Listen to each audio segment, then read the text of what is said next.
He's the all-knowing and all-seeing of everything. Amen. I'd like to thank Pastor for allowing me this opportunity, because he could have said, So thank you, Pastor. I'd just like to say a word of prayer. Lord, I thank you for your grace and mercy this morning. Yes. For allowing the traveling grace. For you giving new grace and mercy every morning. Yeah. I ask you to let my mind, my ear, my heart be open to what you say. And then let those of them under my voice Yes, Lord. have their minds, their hearts, and ears open to receive your word. And Lord, we ask you to send a blessing down as you see fit. It is Yeah. your will and not ours. Yeah. These and other blessings, yes, and I go in Jesus' name, amen. Amen. I'd like for you to go with me to Matthew chapter 26, verses 36 through 46.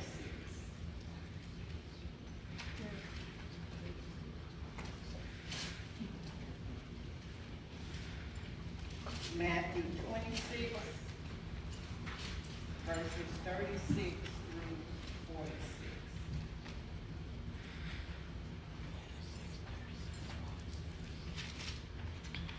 And it reads, as I have it.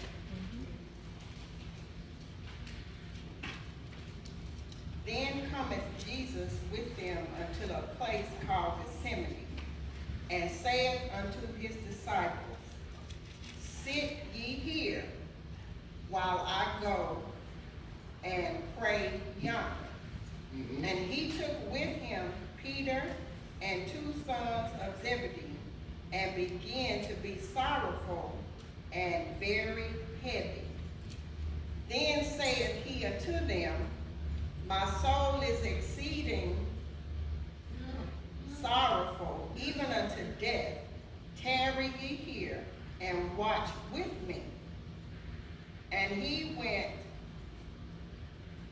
a little further, and fell on his face, and prayed, saying, O my Father, if it is possible, let this cup pass from me.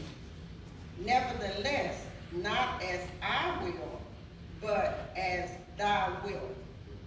And he cometh unto the disciples, and findeth them asleep, and saith unto Peter, What? Could ye not watch with me 1 hour? Uh-huh. Watch and pray, that ye not into temptation. The spirit indeed is willing, but the flesh is weak. Yeah. But he went away again the second time, and prayed, saying, O my Father, if this cup may not pass away from me, except I drink it,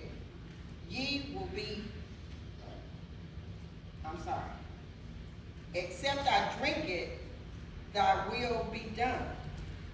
And he came and found them asleep again, for their eyes were heavy. And he left them, and went away again, and prayed the third time, saying the same words. Then cometh he to his disciples, and saith unto them, Sleep on now, and take your rest. Behold, the hour is at hand, and the Son of Man is betrayed unto the hands of sinners. Now here, this is Matthew's account of what happened at Gethsemane. So now go over to Mark 14.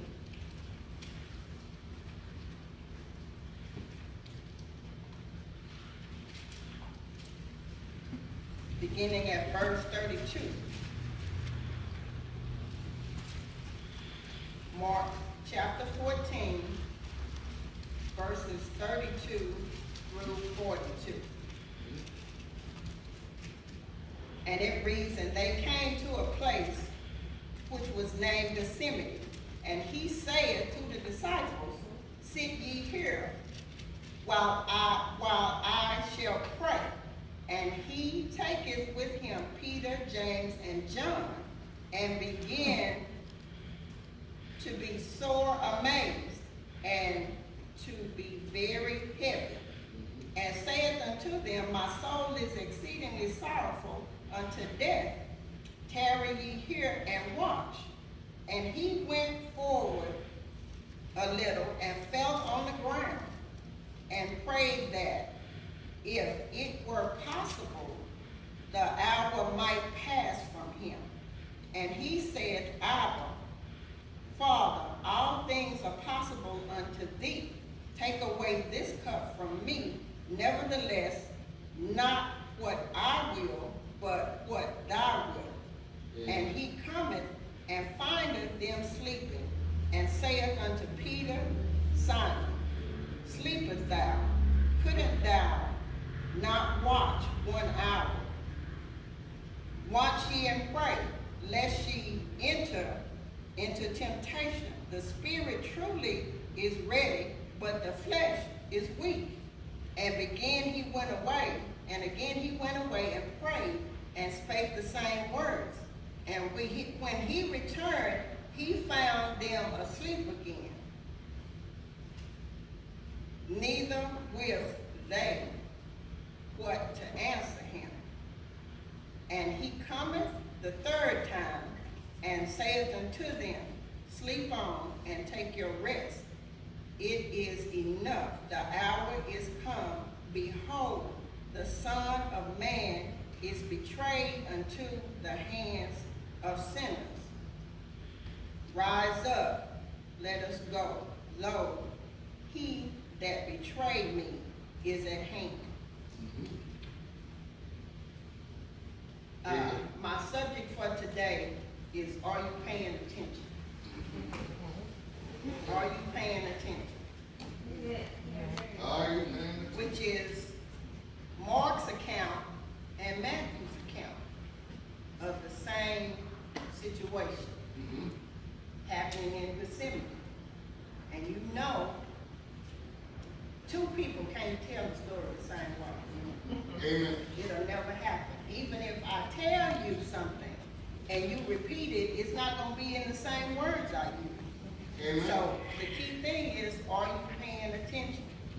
This message is being presented to you today through the thoughts of two gospel writers named St.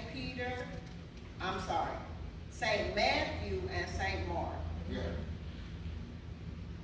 This story begins in Gethsemane, located across the Kidron Valley in the western slope of the Mount of Olives. It was Jesus' regular meeting place with his disciples. Gethsemane literally means the place of olive press. It was associated with olive trees. I can imagine it being an anointed place for personal prayer. Yeah. Gethsemane. He took his disciples there with him. Let's look at Peter, James, and John. They were the inner circle of Jesus' disciples. Each had pledged his willingness to die with Jesus. Mark used two Greek words to describe Jesus' emotion. Sore, amazed. Occurs only in Mark and has nuance of greatly alarmed. The word very heavy expresses extreme anxiety, and it occurs elsewhere in Matthew chapter 26, verse 37. During his ministry, Jesus seldom asked anything for himself. Yeah. Now he is pleading with his disciples to stay and keep watch with him. If you haven't ever been under pressure, if you haven't ever been under pressure, was this not a type of baptism? The experience of being overwhelmed with sorrow, which he has spoken to James and John.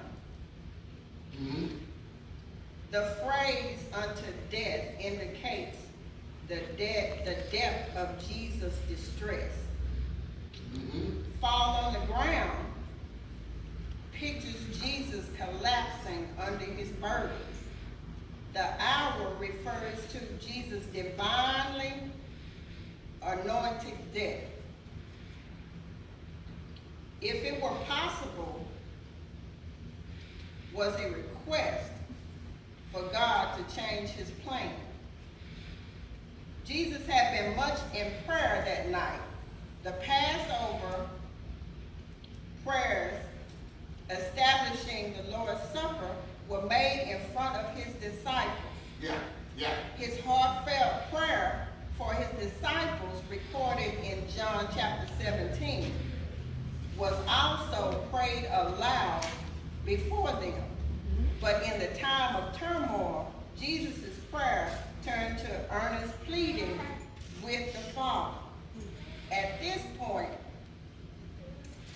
Jesus prayed that if it were possible, this cup meaning his suffering for our sins, if possible, this cup may be taken from him.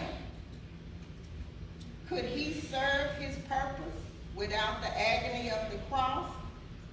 Being human, he shrunk from the ordeal before him. But in the end, he always submitted himself to his Father's will. There could be no shortcuts. The cross is the only way. In closing, there are three main thoughts or 3 points I'd like to bring to your attention. The first point is praying without ceasing. Refers to reoccurring prayer. You should continually in the attitude of prayer. It is living in a continual God conscious, where everything you see, you experience, becomes a kind of prayer. Live in deep awareness and surrender to him. The second point is the enemy at hand. Refers to someone or something that is actively opposed, against, harms, or weakens everything you are doing for the body of Christ. You know how you may be praying and your mind goes somewhere else. That's what that means by the enemy is at hand. The third point I'd like to close with is who has your back. Refers to someone who is willing and prepared to help or defend you, who you can always rely on, and who would die for you. And that will be Jesus. Because that's what he did. That's who has your back always. That will be Jesus. And my question is, are you paying attention? Amen.